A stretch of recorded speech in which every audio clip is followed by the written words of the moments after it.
यह कहानी कुछ लोगों के लिए लिखी गई है, सब लोगों पर लागू नहीं होती। कृपया इसे अन्यथा ना लें।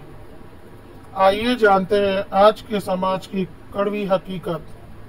चलिए इस रील में देखते हैं एक पुरुष का जीवन। जवानी की दहलीज पर पहुंचता है तो माता पिता समझाते हैं, कुछ करो, घर में दो दो बहनें हैं, उनका विवाह करना है। हड्डी तोड़कर मेहनत करता है ताकि बहनों का विवाह अच्छे घर में हो सके और माता पिता का भी अच्छे से ख्याल रख सके। बहनों के विवाह के लिए अपनी जरूरतों को काटता जाता है ताकि अच्छे पैसे जमा कर सके, क्योंकि बेटे को लगता है कि माता पिता ने मेरी पढ़ाई पर बहुत खर्च किया है तो मेरा फर्ज बनता है बहनों का शादी अच्छे घर में करना। यहाँ पर एक पुरुष और माता पिता गलती कर जाते हैं। शादी के लिए पैसे जोड़ने के बजाय बहनों की पढ़ाई में वह पैसा लगाना चाहिए। लेकिन यह भारतीय समाज आज भी इसी दकियानूस विचारों से घिरा पड़ा है कि पढ़ाई से ज्यादा लड़कियों का विवाह जरूरी है, जिसकी वजह से लड़कियां काबिलियत होते हुए भी आगे नहीं बढ़ पाती। उसके बाद आती है बहनों के विवाह की बारी। पहले बड़ी बहन, फिर छोटी बहन। बहनों का विवाह करने में भाई और पिता की जमा की हुई राशि कम पड़ने लगती है, तो माता पिता यह राय देते हैं कि कुछ जमीन बेच देते हैं, इससे अच्छे घर और अच्छी नौकरी वाले लड़के से विवाह संपन्न हो जाएगा। भाई को भी यह बात सही लगती है, कम से कम बहनों का अच्छे घर में विवाह तो हो जाएगा। माँ बोलती है, मेरे पास बहुत गहने हैं, मैं बेटियों को दे दूंगी, दोनों का हो जाएगा, पर हाँ तेरे लिए कुछ नहीं बचेगा। बेटा बोलता है, कोई बात नहीं माँ, पहले बहनों का विवाह जरूरी है, मुझे गहनों का क्या करना। इस प्रकार कुछ जमीन बेचकर और माँ बाप भाई की सारी जमा पूंजी लगाकर और माँ के सारे गहने लगाकर बहनों का विवाह होता है, और उसके बाद माता पिता और भाई चैन की सांस लेते हैं कि चलो अब अपने लिए कुछ सोचेंगे, बहन तो अपने घर में खुश है। उसकी पढ़ाई में हमने खर्चा नहीं करके जो गलती की थी, उसकी शादी उतने ही अच्छे घर में करके बहुत अच्छा किया। अब वह पूरे जीवन खुश रहेगी और आराम से जिंदगी जिएगी, उसे किसी भी चीज की कोई कमी नहीं होगी। अपने से अच्छे घर में ही उसका ब्याह किया है ताकि उसे कभी भी किसी बात की कोई कमी ना हो, और यह सोचकर माता पिता और भाई चैन की सांस लेते हैं। इसके कुछ समय बाद भाई का विवाह हो जाता है और घर में बहू आ जाती है। अब जैसा कि लगभग हर घर में होता है, सास बहू का आपस में नहीं बनता। सास अपनी बहू की शिकायत अपनी बेटी से करती है और बेटी को लगता है चलो मौके का फायदा उठाते हैं। बेटियां सोचती हैं यदि भाभी माँ बाप की नजरों में गिर जाए तो मायके पर सदैव उनका हुक्म चलेगा। इस वजह से कुछ बेटियां सास बहू की लड़ाई में आग में घी डालने का काम करती हैं, और फिर माँ की अत्यधिक छूट देने की वजह से मायके के हर मामले में दखलंदाजी करती हैं, और भाई भाभी और माता पिता के बीच इतनी बड़ी खाई खड़ी कर देती हैं कि माता पिता को बेटे बहू दुश्मन लगने लगते हैं,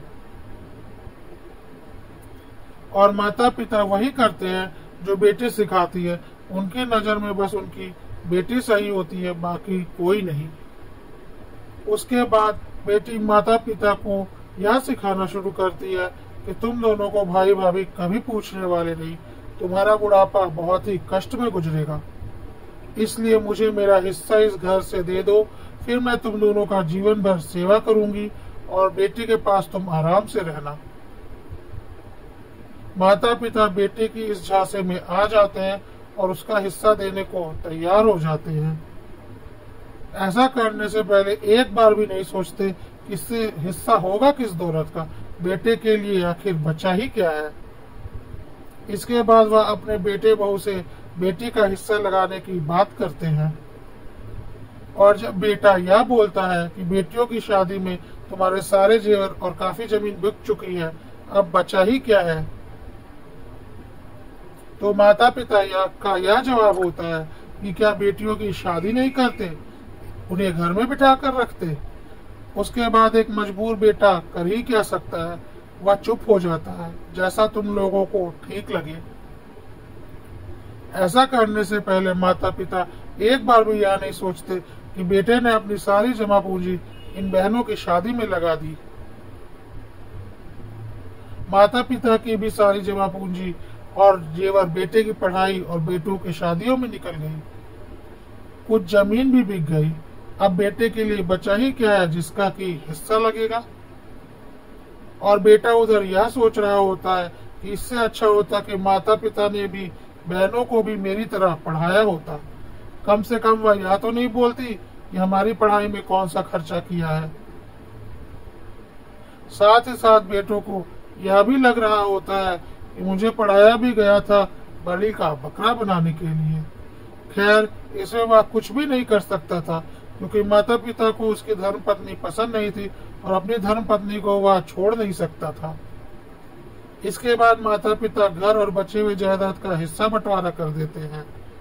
उसके बाद बेटियां अपने हिस्से को औने पौने दाम में बेचकर अपने ससुराल रवाना हो जाती हैं, या कहते हुए कि मैं यहाँ रहकर क्या करूंगी, मैं तो मेरे ससुराल में रहूंगी ना।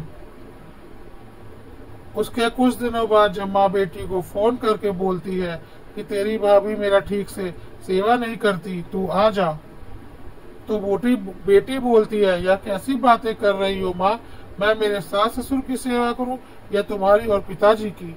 माता पिता की सेवा करना बेटे बहू का फर्ज होता है, ना कि बेटी दामाद का। तो यह उम्मीद तुम अपने बेटे बहू से ही करो, मुझसे ऐसी कोई उम्मीद मत करना। फिर वह अपना समूह लेकर रह जाती है और समझ जाती है कि बेटी को जो चाहिए था वह मिल गया, अब उसे माता पिता से क्या लेना देना। और दूसरी तरफ वह बेटे बहू से भी कुछ नहीं कहने के लायक बची होती। बहू तो ऐसे सास ससुर का चेहरा भी नहीं देखना चाहती। बेटा भी इतने धोखे खाने के बाद अब समझदार हो गया रहता है और सिर्फ अपने परिवार के बारे में सोचता है। उसका भी कहना होता है कि मेरे पास बचा ही क्या है जमा पूंजी के नाम पर, मैं मेरा परिवार कैसे पालूंगा। जिसने बराबर का हिस्सा लिया है जाकर उससे बराबर की सेवा करवाओ। मुझसे आप लोग कोई उम्मीद मत रखना, क्योंकि मैं तो वैसे भी बलि का बकरा बन चुका हूँ। और उधर ननद अपना हिस्सा लेने के बाद समाज में यह बातें फैला रही होती है कि मेरे भाई भाभी माता पिता की सेवा नहीं करते। और फिर समाज का दबाव भाई भाभी पर पड़ने लगता है और वहां से हार कर वह बोलते हैं कि हाँ, हमारे माता पिता हैं, हम इनकी सेवा करेंगे। इस प्रकार एक पुरुष का जीवन इतनी आसानी से उसकी बहन बर्बाद कर देती है और वह कुछ भी नहीं कर पाता। ना उसके पास पैसे हैं, ना उसके पास जमीन है, ना उसके पास जेवर है। उसके पास सिर्फ और सिर्फ जिम्मेदारियां हैं अपने परिवार की और माता पिता की। एक स्वार्थी बहन की वजह से एक हंसता खेलता परिवार इस प्रकार से बर्बाद हो जाता है। पर इसमें गलती बहन की नहीं होती, बहन के पति की होती है, जिसने उसे मायके में दखलंदाजी करने की छूट दी रहती है, क्योंकि इसमें कहीं ना कहीं उसका लालच भी छुपा रहता है।